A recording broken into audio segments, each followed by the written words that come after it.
യേശുവിൽ ഏറ്റവും അനുഗ്രഹീതരായവരെ, ഡെയിലി ബ്ലെസ്സിങ്ങിലൂടെ ദൈവത്തിൻ്റെ വചനം കേട്ട് പ്രാർത്ഥിക്കുന്ന പ്രിയപ്പെട്ടവരെ, നിങ്ങൾക്ക് ഓരോരുത്തർക്കും വേണ്ടി ഞങ്ങൾ പ്രാർത്ഥിക്കുന്നു. നിങ്ങളുടെ ഓരോ ആവശ്യങ്ങൾക്ക് വേണ്ടിയും പ്രാർത്ഥിക്കുന്നു. നിങ്ങളുടെ ഭവനത്തിലെ ഓരോ പ്രിയപ്പെട്ടവർക്ക് വേണ്ടിയും, കുഞ്ഞുങ്ങൾക്ക് വേണ്ടിയും, ആരോഗ്യത്തിന് വേണ്ടിയും എല്ലാം ഞങ്ങൾ ഓരോ ദിവസവും നിങ്ങൾക്ക് ഓരോരുത്തർക്കും വേണ്ടി പ്രാർത്ഥിക്കുന്നു. നിങ്ങളുടെ ഭവനം, നിങ്ങളുടെ വരുമാനം, ജീവിതം എല്ലാം ഏറ്റവും അനുഗ്രഹമാകുവാൻ പ്രാർത്ഥിക്കുന്നു. നിങ്ങളുടെ ഭവനത്തിൽ ഒത്തൊരുമയുള്ള സ്നേഹമുള്ളൊരു അന്തരീക്ഷം വളർന്നു വരുവാൻ ഞങ്ങൾ നിങ്ങൾക്ക് വേണ്ടി പ്രാർത്ഥിക്കുന്നു. നേരത്തെ സൂചിപ്പിച്ചിരുന്നതുപോലെ ഈ മാസത്തിൻ്റെ ദിവസമാണിന്ന്. ഈ ദിവസം ഞങ്ങളുടെ ശുശ്രൂഷകരിൽ ഒരാളായ പ്രിയപ്പെട്ട അപ്പച്ചൻ ബ്രദർ നിങ്ങൾക്ക് വേണ്ടി ഇന്ന് ഉപവാസം എടുത്ത് പ്രാർത്ഥിക്കുന്നു. ഇന്ന് ഉപവാസം എടുത്ത് പ്രാർത്ഥിക്കുമ്പോൾ നിങ്ങളുടെ നിയോഗത്തെ ഞങ്ങൾ പ്രത്യേകം ഓർക്കുകയാണ്. ഓരോ ദിവസവും ഓരോരുത്തർക്ക് വേണ്ടി 30 ദിവസവും മുടങ്ങാതെ ഒരാൾ ഉപവാസത്തോടെ പ്രാർത്ഥിക്കും. ഇന്ന് ഡെയിലി ബ്ലെസ്സിങ്ങിലൂടെ വചനം കേൾക്കുന്ന ഓരോ വ്യക്തികളെയും, ഓരോ കുടുംബങ്ങളെയും, ഓരോ നിയോഗങ്ങളെയും ദൈവകരങ്ങളിൽ ഏൽപ്പിച്ചു കൊടുത്ത് ഞങ്ങൾ പ്രാർത്ഥിക്കുന്നു. ശാരീരികമായ വേദന അനുഭവിക്കുന്നവരുണ്ട്. ഇന്ന് എന്തു ചെയ്യും, ആ കാര്യം എങ്ങനെ നടത്തും എന്ന് ചിന്തിച്ച് ഭാരപ്പെടുന്നവരുണ്ട്. വീടുകളിലും ആശുപത്രികളിലുമായൊക്കെ വിവിധ രോഗങ്ങളാൽ ഭാരപ്പെട്ട് അഡ്മിറ്റായ അവസ്ഥയിലും റെസ്റ്റ് എടുക്കുന്ന നിലയിലും ആയിരിക്കുന്ന പ്രിയപ്പെട്ടവരുണ്ട്. ഞങ്ങൾ നിങ്ങൾക്ക് വേണ്ടി പ്രാർത്ഥിക്കുന്നു. ഓരോ വിഷയങ്ങളെയും, ചെറുതും വലുതുമായ ഓരോ സങ്കടങ്ങളെയും ദൈവത്തിൻ്റെ ബലമുള്ള ശക്തിയുള്ള കരങ്ങളിലേക്ക് പൂർണ്ണമായ ഏൽപ്പിച്ചു കൊടുത്തുകൊണ്ട് പ്രാർത്ഥിക്കുകയാണ്. ദൈവം നിങ്ങളെ സമർത്ഥമായിട്ട് അനുഗ്രഹിക്കട്ടെ. പ്രാർത്ഥനയോടെ, സന്തോഷത്തോടെ, വിശ്വാസത്തോടെ നമുക്ക് ഈ വചനം ശ്രദ്ധയോടെ കേൾക്കാം. ഈ വചനത്തിന് 2 ഭാഗമുണ്ട്. അതിനൊരു ഭാഗം ഇന്ന് പറഞ്ഞ് അതിൻ്റെ അടുത്ത ഭാഗം നാളെയും പറയാൻ ആണ് ആഗ്രഹിക്കുന്നത്. എടുക്കുന്ന വചനം പുറപ്പാട് പുസ്തകം 33-ാം അധ്യായം 11-ാമത്തെ വാക്യം. പുറപ്പാട് 33:11. സ്നേഹിതനോടെന്ന പോലെ കർത്താവ് മോശയോട് മുഖാഭിമുഖം സംസാരിച്ചിരുന്നു. എഴുതിയിരിക്കുന്നത് സ്നേഹിതനോടെന്ന പോലെ, ഒരു കൂട്ടുകാരൻ എന്ന പോലെ, ഫ്രണ്ട്സിനെ പോലെ. അതേപോലെ സ്വർഗത്തിലെ ദൈവം മോശയോട് മുഖാമുഖം സംസാരിച്ചിരുന്നു.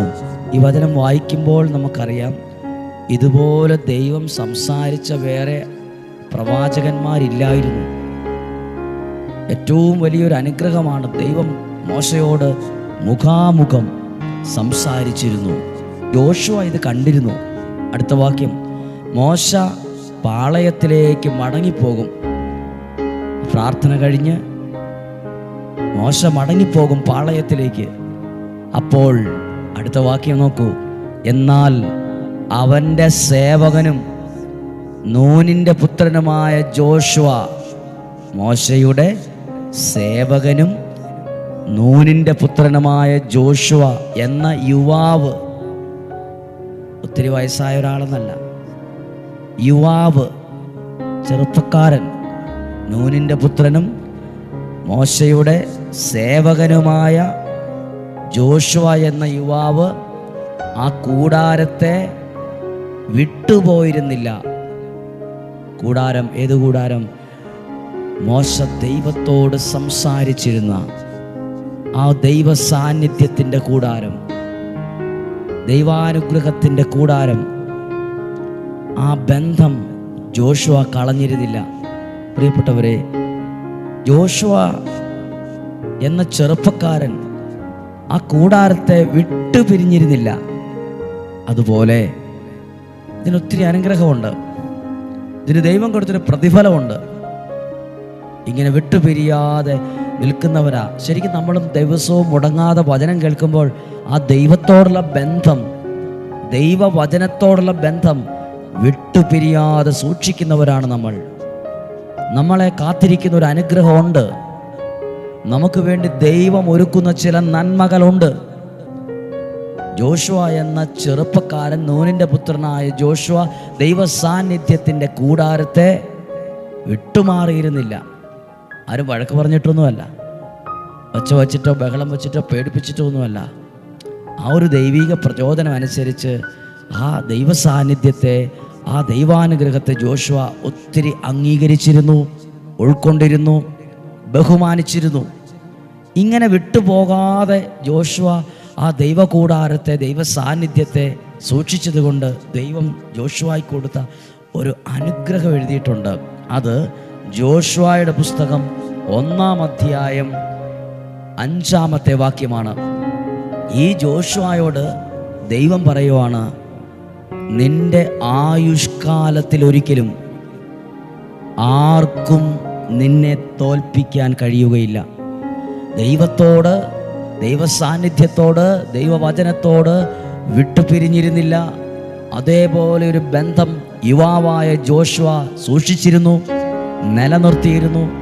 അപ്പോൾ ആ ജോഷുവയോട് പറയുക, ജോഷുവ നിന്റെ ആയുഷ്കാലത്തിൽ ഒരിക്കലും ആർക്കും, ആ വാക്ക് ശ്രദ്ധിച്ചോ, ആർക്കും. അപ്പോൾ പലരും തോൽപ്പിക്കാൻ ശ്രമിക്കുമെന്നല്ലേ എൻ്റെ അർത്ഥം.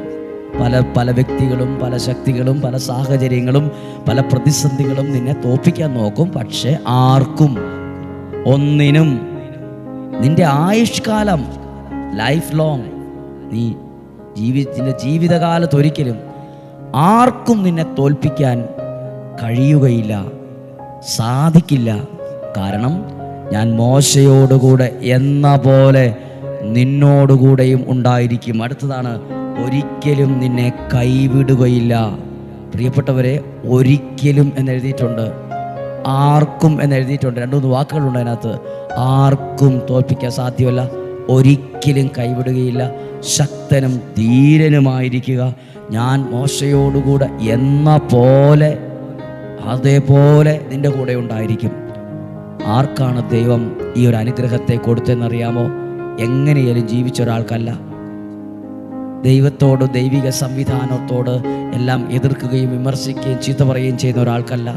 ദൈവ സാന്നിധ്യത്തോട്, ദൈവത്തോട് ഉള്ള ബന്ധത്തെ കളയാതെ സൂക്ഷിച്ച ജോഷുവയാണ് ദൈവം ഒരു പ്രത്യേക വിധത്തിലും ശക്തിയും അനുഗ്രഹവും കൊടുത്ത് അനുഗ്രഹിച്ചത്. ദൈവത്തോട് ഡെയിലി ബ്ലെസ്സിങ്ങിലൂടെ വചനം കേൾക്കുന്ന പ്രിയപ്പെട്ടവരെ, എന്നെ ദൈവം ആർക്കും ലഭിക്കാത്ത പുതിയ അനുഗ്രഹങ്ങൾ കൊണ്ട് അനുഗ്രഹിക്കുമെന്നെ. ആർക്കും കിട്ടാത്ത ചില പുതിയ നന്മകൾ കൊണ്ട് ദൈവം എന്നെ അനുഗ്രഹിക്കും. ആരെയും എത്തിക്കാത്ത വിധത്തിൽ എന്നെ ചിലപ്പോൾ അനേകരുടെ മുമ്പിൽ എത്തിച്ചിരിക്കും. ഒരാൾക്കും ദൈവവചനം നിങ്ങൾ ശ്രദ്ധയോടെ നിങ്ങളുടെ വീട്ടിൽ കേൾക്കുന്നു.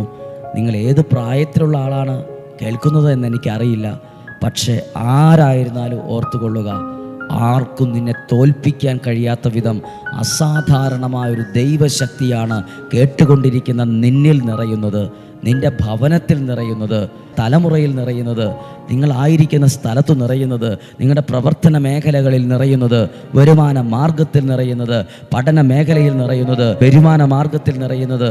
ആർക്കും ഒരു അപകടമോ വെല്ലുവിളിയോ ശത്രുപീഠകൾക്കോ മന്ത്രവാദത്തിനോ കുതന്ത്രങ്ങൾക്കോ ചതിക്കോ ഒന്നും തോൽപ്പിക്കാൻ പറ്റാത്ത വിധത്തിൽ നിന്നെ ശക്തനാക്കുന്ന ഒരു ദൈവിക ശക്തിയുണ്ട്.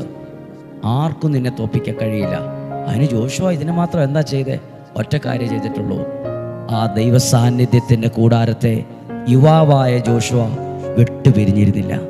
ഹല്ലേലൂയ. ഇതുപോലെ പ്രിയപ്പെട്ടവരെ, ദൈവവചനം കേൾക്കുന്ന നിങ്ങളും അനുഗ്രഹിക്കപ്പെടും.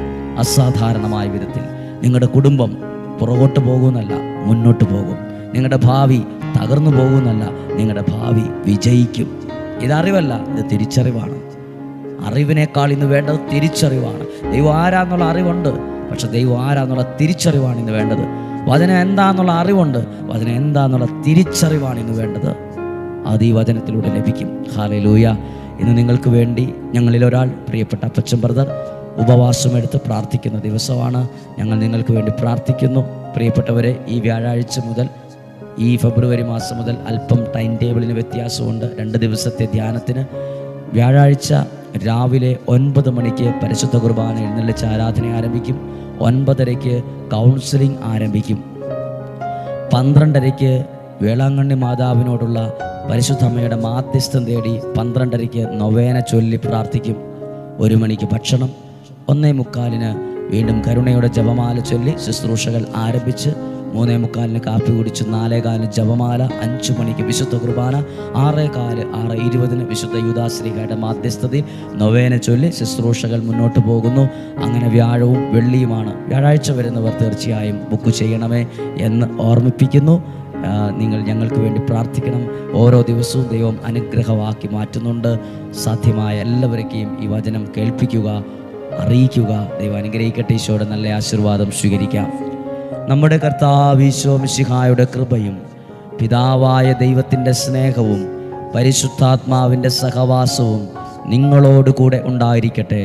നിങ്ങളുടെ കുടുംബത്തിലുണ്ടായിരിക്കട്ടെ, നിങ്ങളുടെ ജീവിതത്തിലുണ്ടായിരിക്കട്ടെ, നിങ്ങളുടെ യാത്രകളിലുണ്ടായിരിക്കട്ടെ. ആർക്കും തോൽപ്പിക്കാൻ കഴിയാത്ത വിധം ഒരു ദൈവശക്തി എന്നിലും നിങ്ങളിലും വ്യാപരിക്കട്ടെ. നിങ്ങളുടെ കുടുംബം ഈ ശക്തിയാൽ വിശുദ്ധീകരിക്കപ്പെടട്ടെ. നിങ്ങളുടെ കുടുംബത്തിനകത്ത് സ്നേഹം വർദ്ധിക്കട്ടെ. ഒത്തൊരുമയുള്ള ഒരു കുടുംബം ഉണ്ടാകട്ടെ. അനുഗ്രഹമുള്ള തലമുറ കയറി വരട്ടെ. ഡെയിലി ബ്ലെസ്സിങ്ങിൻ്റെ ഈ അൾത്താരയിൽ പ്രാർത്ഥനയിൽ വച്ചിരിക്കുന്ന എല്ലാ കുഞ്ഞുങ്ങൾക്ക് വേണ്ടിയും ഞങ്ങൾ ഇന്ന് പ്രാർത്ഥിക്കുന്നു. ഇന്ന് ഉപവാസമെടുത്ത് പ്രാർത്ഥിക്കുന്ന അപ്പച്ചൻ ബ്രദറിന് വേണ്ടി പ്രാർത്ഥിക്കുന്നു. ലോകം മുഴുവൻ വിവിധ ദേശങ്ങളിൽ വചനം കേൾക്കുന്നവർ, ഈ ആലയത്തിൽ വന്ന് നിയോഗം സമർപ്പിച്ചിട്ടുള്ളവരെ, ആ നിയോഗത്തെ ഏറ്റെടുത്ത് ഉപവാസത്തോടെ ഞങ്ങളിൽ ഒരാൾ പ്രാർത്ഥിക്കുന്നു. ഈ ദിവസം അനുഗ്രഹമാകട്ടെ. രോഗങ്ങളിൽ നിന്നും, അപകടങ്ങളിൽ നിന്നും, ദുർമരണത്തിൽ നിന്നും, മൂപ്പെത്താത്ത മരണത്തിൽ നിന്നും, ചതിയിൽ നിന്നും, വഞ്ചനയിൽ നിന്നും, നിരാശയിൽ നിന്നും, കുറ്റബോധത്തിൽ നിന്നും സ്വർഗത്തിലെ ദൈവം ഉള്ളങ്കയിൽ എന്ന പോലെ, കണ്ണിലെ കൃഷ്ണമണി എന്ന പോലെ നിങ്ങളെ സൂക്ഷിക്കട്ടെ. ദീർഘായുസ്സും ആരോഗ്യവും സന്തോഷവും സമാധാനവും നിലനിൽക്കുന്ന ഐശ്വര്യവും ദൈവം അറിഞ്ഞു നൽകട്ടെ. യേശുവിൻ്റെ നാമത്തിൽ നിങ്ങളെ അനുഗ്രഹിച്ച് പ്രാർത്ഥിക്കുന്നു. ഇപ്പോഴും എപ്പോഴും എന്നേക്കും. ആമേൻ. നല്ലൊരു ദിവസമായിരിക്കട്ടെ. സാധ്യമായവർക്ക് ഈ വചനം അയച്ചു കൊടുക്കണം, കേൾക്കാൻ പറയണം. അത്രയും അനുഗ്രഹമുള്ള ചില വചനങ്ങളാണ്. അത് മറക്കരുത്. നമുക്ക് നാളെയും 5:30 കാണുന്നത് വരെ സ്വർഗത്തിലെ ദൈവം കണ്ണിലെ കൃഷ്ണമണി എന്ന പോലെ എന്നെയും നിങ്ങളെയും സൂക്ഷിക്കട്ടെ. ആമേൻ.